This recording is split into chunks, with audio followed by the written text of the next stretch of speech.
θα πρέπει να γίνει σαφές και να ξεκαθαρίσουμε ότι η ένταξη των τσιγκάνων μέσα στην ελληνική κοινωνία είναι μια κρατική υπόθεση και μια ευρωπαϊκή υπόθεση.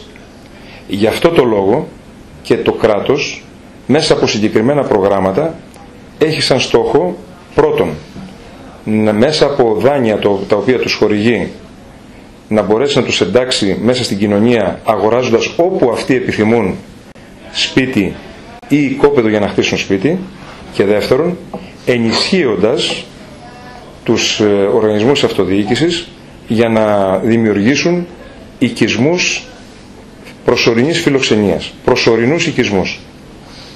Ξέρετε πολύ καλά ότι έχουμε βρει, δεν τους βάλαμε εμείς στο Ξηριά, έχουμε βρει μια κατάσταση δεδομένη στο Ξηριά της Λαμίας, την οποία προσπαθούμε όλα αυτά τα χρόνια να αντικαταστήσουμε με κάτι καλύτερο, με κάτι πιο ανθρώπινο.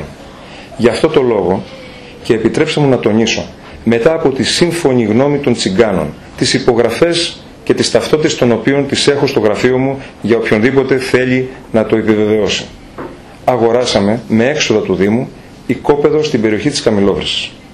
Στο οικόπεδο αυτό εξασφαλίσαμε χρηματοδότηση από το Υπουργείο Εσωτερικών και κάναμε συγκεκριμένα έργα υποδομής, αποχέτευση, ίδρυυση, διευθέτηση των ομβρίων, βάσεις για να μπουν τα λιώμενα, κάναμε γεώτρηση, φέραμε το ρεύμα, τηλέφωνο, ώστε εκεί όσοι θέλουν να μπορούν σε ασφαλείς και υγιεινές συνθήκες να εγκατασταθούν προσωρινά μέχρι ότου οριστικά επιλύσουν το πρόβλημα μέσω των δανείων.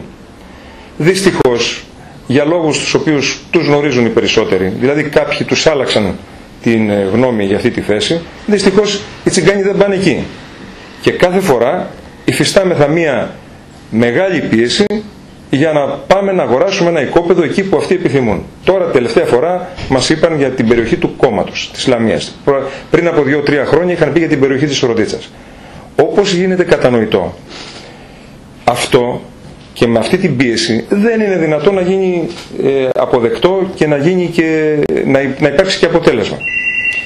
Εν πάση περιπτώσει, εμείς ήμασταν διατεθειμένοι παλαιότερα, όταν ακόμα υπήρχαν χρηματοδοτήσεις και υπήρχε δυνατότητα, να αγοράσουμε και δίπλα στο άλλο οικόπεδο και άλλο καινούριο, το οποίο τους φαινόταν ήταν καλύτερο, πιο ευάερο, πιο ευήλιο, τέλος πάντων πιο ασφαλές κατά την άποψή τους.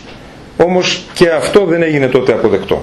Σήμερα λοιπόν βρισκόμαστε σε μια κατάσταση, μια ομάδα καθοδηγούμενη προφανώς από κάποιους ανθρώπους, να πιέζουν αφόρητα για το αδύνατον. Και ποιο είναι το αδύνατον? Το αδύνατον είναι ο Δήμος να πάει να αγοράσει στην περιοχή του Κόμματος ένα νέο οικόπεδο για να τους εγκαταστήσει. Όμως βρισκόμαστε σε επαφή και με μια άλλη ομάδα, γιατί όπως ξέρετε υπάρχουν πολλοί αρχηγοί και πολλοί υπεύθυνοι στους τσιγκάνους, με τους οποίους μιλάμε για μια οργανωμένη μετεγκατάσταση σε δημόσιο οικόπεδο, το οποίο δεν βρίσκεται βέβαια δίπλα από τη Λαμία, βρίσκεται λίγο πιο έξω, σε παιδινή εν πάση περιοχή, στην οποία θα μπορούσαν ίσως, εφόσον το δημόσιο το παραχωρούσε στο Δήμο, θα μπορούσαν ίσως εκεί να γίνουν νέα έργα υποδομής για να μπορέσουν να εγκατασταθούν. Όμως σε κάθε περίπτωση με την πίεση και την καθοδήγηση κάποιων δεν λύνονται αυτά τα ζητήματα.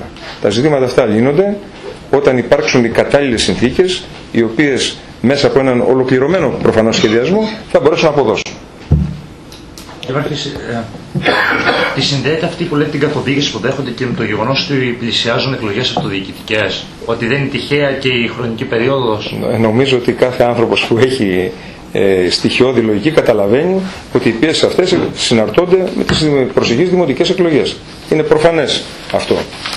Και τι θα γίνει τώρα, συγγνώμη Γιώργο, όσο μένει στο Παλαιοκιοπούλιο Δημαρχική σε εκείνον τον δρόμο, υπάρχει περίπτωση κάποιος να λάβει την πρωτοβουλία ή με κάποιο τρόπο να απευθυνθούν, γιατί ήδη κλείνουν μια εβδομάδα και κοιτάξτε, από εκεί εμείς περιμέναμε να φύγουν μόνοι τους. Από εκεί, με τη συνεργασία της αστυνομίας, αύριο κιόλας θα πρέπει να φύγουν. Έτσι, δεν μπορεί να αλλάξει η κατάσταση μέσα σε 24 ώρες, άρα λοιπόν θα φύγουν αύριο και από εκεί και πέρα θα συζητήσουμε όλα τα υπόλοιπα στα οποία αναφέρθηκα.